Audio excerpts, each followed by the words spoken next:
This is X and Z Horror Movie Reviews, and tonight we're reviewing Robert Eggers' The Witch.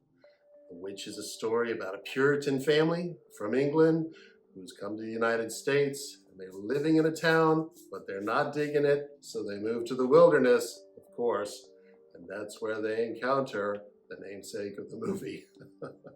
The Witch. Exactly. I'm X with your Gen X perspective. I'm Z with your Gen Z perspective. And we're going to just jump right into it with an overview. The family moves to the wilderness. You got a father played by Ralph Ineson. You got a mother played by Katie Dickey. You got a teenage daughter played by Anya Taylor-Joy. You got a teenage son played by Harvey Scrimshaw. You got two other little kids. And you got a baby. You got a baby. Well, sure. Five minutes. Forgot about that baby. Okay, so, and there's a baby.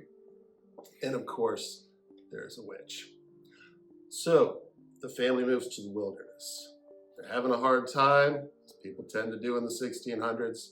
And in addition to it being hard to grow their crops and evidently to chop enough firewood, they are besieged by a witch, and she's not going to treat them well. Now, this family's going to go through a very intense process of breaking down. And Robert Eggers does an amazing job giving us a somber film that takes us step by step into this breakdown until the very end, where we get a conclusion. Not exactly what I was expecting from the beginning. So, there are a lot of things to like about this movie. Okay, I'm going to start off with cinematography. It's amazing. Okay, Eggers does a great job making the forest as much of a character as the characters. And he provides this really claustrophobic, really haunting atmosphere for this movie to take place in. He really does set the mood well, doesn't he? I mean, it's an excellent portrayal. He does. It really is. Yep. In addition to that, something that he's famous for as a director, because he's using the same technique in Nosferatu, which is coming up, and we'll talk more about that.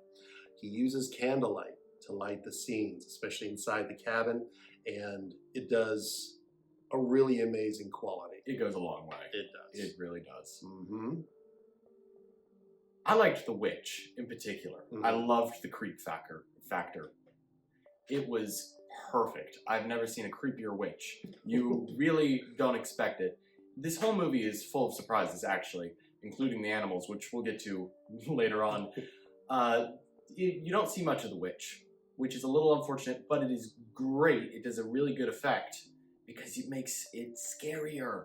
She is not your Humpty Dumpty, nice witch. She is out to get you, and she is into black magic. So Eggers chose to show her less than more, and we get some very shadowed looks at just different views of, say, her back or her shoulder or something like that, and it has this ultra creepy effect.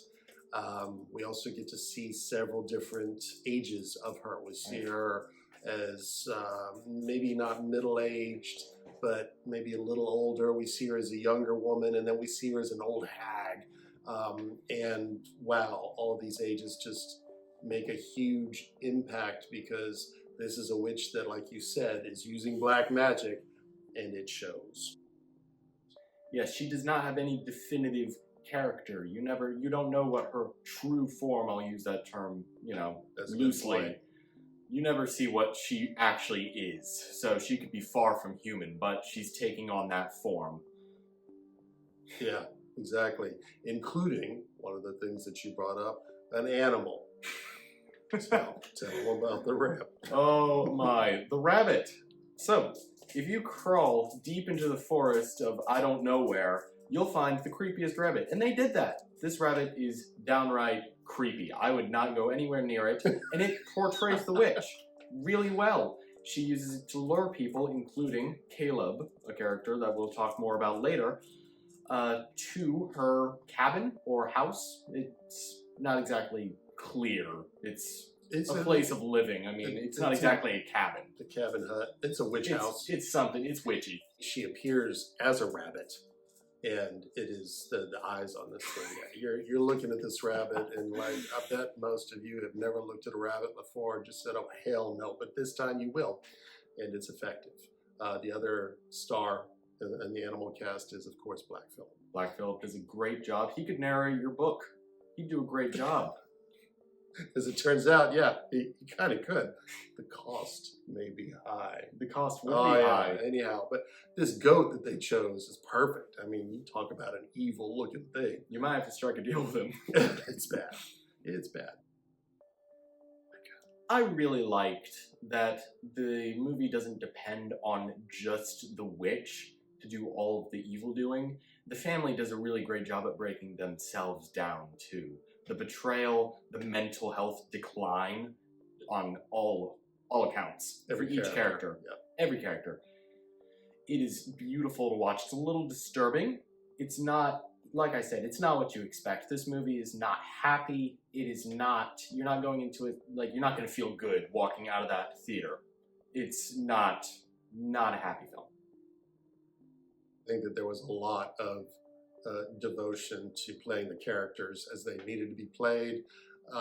This is definitely not a happy film. You're not going to come out of this one feeling good, but you will come out of this one being appropriately haunted and feeling like you just saw some witchery going on. Things that we didn't like about the movie. There aren't many, but there are a few. One of the things was going back to those character portrayals. Some of the characters were called upon to play roles that were harsh. You want to talk more about that? Yeah. Let's start with Caleb. He plays a very, very rash role in this film. He has a particular scene, to say the least. It is extremely disturbing. I'm not sure he was quite old enough to comprehend that scene in all of its glory. He comprehended it. He did a scary as hell job of playing. He did a really great job, but really what I'm saying is I'm not sure he really understands the gravity of that scene. Well, it's always scary to watch children being tortured, and in this case, they are all under the spell of the witch, and to the degree where his ability to portray a child that is being tortured by a witch. I mean, he does a great acting job, but it's hard to watch. It truly is. And on top of that, the twins, the two small children, they're also in the room in this scene where he's being possessed, and they start mimicking him almost identically, and it is disturbing to watch. You've got three young children doing terrible, terrible things. They're playing this scene, and it is kind of the final straw between the two parents and any trust that they had with each other. I mean, all of that gets torn apart, and it's very effective, but it's like I said, it's a little hard to watch. It takes a lot to stomach. And I hope that they built in a hefty therapy fund into their contracts, because they're going to need it. Another thing that didn't play so well was the accents.